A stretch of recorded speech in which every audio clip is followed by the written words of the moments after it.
എല്ലാ കാര്യത്തിനും ഹൈ സ്പീഡാണ്, വളരെ വേഗതയാണ്. ഒരു ഫയലും വെച്ച് താമസിപ്പിക്കാൻ പാടില്ല. കാരണം അത് ജനത്തിന്റെ ജീവിതമാണ്, ആളുകളുടെ ജീവിതമാണ്. അതുകൊണ്ട് തന്നെ ഒരു ഫയലും വെച്ച് താമസിപ്പിക്കാൻ പാടില്ല എന്ന നയത്തിൽ ഈ തീരുമാനവും എടുത്തു. പറഞ്ഞപ്പോൾ തെറ്റിപ്പോയി. 3 ദിവസം തികച്ചെടുത്തില്ല, 2 ദിവസവും. ഒരു ദിവസം 24 മണിക്കൂർ, 2 ദിവസം 48 മണിക്കൂർ, 49.5 മണിക്കൂർ കൊണ്ട് ഒരു ഫയലിൽ തീരുമാനമുണ്ടാകുക. സർക്കാരിന്റെ ഗതിവേഗത്തിന് ഇതിനപ്പുറം തെളിവെന്തിനാണ്? ഏത് ജനത്തിനും അറിയാം ഇതിന്റെ പിന്നിലുള്ള സാമ്പത്തിക ശാസ്ത്രം.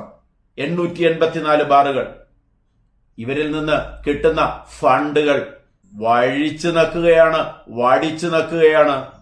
അതുപോലെ തന്നെയാണ് മുമ്പ് പല പ്രാവശ്യം നമ്മൾ പറഞ്ഞിട്ടുള്ള ഒരു കാര്യം, അനധികൃത നിയമനങ്ങൾ. താൽക്കാലിക വേതനക്കാരായി ജോലിയിൽ കയറിയ പാർട്ടി അണികൾക്ക് സ്ഥിര നിയമനം. പറഞ്ഞു കേൾക്കുന്നത് ശരിയാണോ എന്നറിയില്ല. 1 വർഷത്തെ ശമ്പളമാണത്രേ ഫണ്ടിലേക്ക്. പഠിച്ച് തൊഴിലിന് വേണ്ടി കാത്തിരിക്കുന്ന, PSC ടെസ്റ്റ് പാസ്സായി കാത്തിരിക്കുന്ന, അല്ലെങ്കിൽ PSC ടെസ്റ്റിന് വേണ്ടി അഹോരാത്രം പഠിക്കുന്ന യുവജനങ്ങൾ കളത്തിന് പുറത്ത്. ഇവിടെയും പറയുന്നത് നീതിയാണ്, നീതിന്യായമാണ് പറയുന്നത്. ഇത്രയും കാലം 10 വർഷം അല്ലെങ്കിൽ 5 വർഷം താൽക്കാലിക ജീവനക്കാരനായി ജോലി ചെയ്തവനെ പിരിച്ചുവിട്ടാൽ അവന്റെ കുടുംബം എങ്ങനെ ജീവിക്കും? സത്യസന്ധമായ കാര്യം. പക്ഷെ അവൻ താൽക്കാലിക ജീവനക്കാരനായത് കൊടി പിടിച്ചതുകൊണ്ട് മാത്രമാണ്. ഇവിടെ ഒരു PSC ജോലിക്ക് വേണ്ടി പണിയെടുക്കുന്ന, അഹോരാത്രം പഠിക്കുന്ന പാവ യുവജനങ്ങൾ ലിസ്റ്റിൽ വന്നാൽ 1ാം റാങ്കുകാരന് പോലും ജോലിയില്ലാത്ത അവസ്ഥ. പല ലിസ്റ്റുകളും ക്യാൻസൽ ആവുകയാണ്, 1ാം റാങ്കുകാരനെ പോലും നിയമിക്കാതെ. നമുക്കറിയാം, കുറച്ചുപേരെ മാത്രം എടുത്തിട്ട് ക്യാൻസലായ ഒരു പോലീസ് ലിസ്റ്റിനെ കുറിച്ച് 1 വർഷം മുമ്പ് സെക്രട്ടേറിയറ്റ് നടയിൽ അവർ ദിവസങ്ങളോളം സമരം ചെയ്തത്.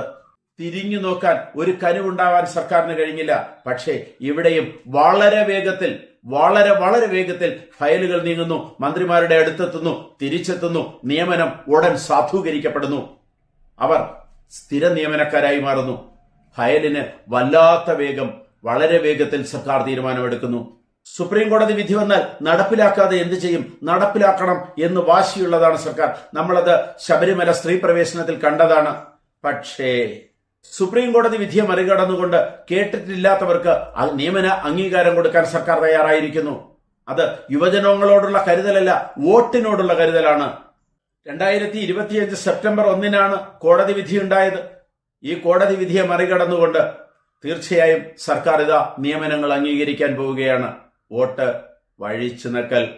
ഈ അധ്യാപക സുഹൃത്തുക്കളോട് എതിരായതുകൊണ്ടല്ല ഞാനിത് പറയുന്നത്. സർക്കാരിന്റെ നയപരമായ തീരുമാനങ്ങളിലെ പാളിച്ചകൾ ചൂണ്ടിക്കാണിക്കുന്നു.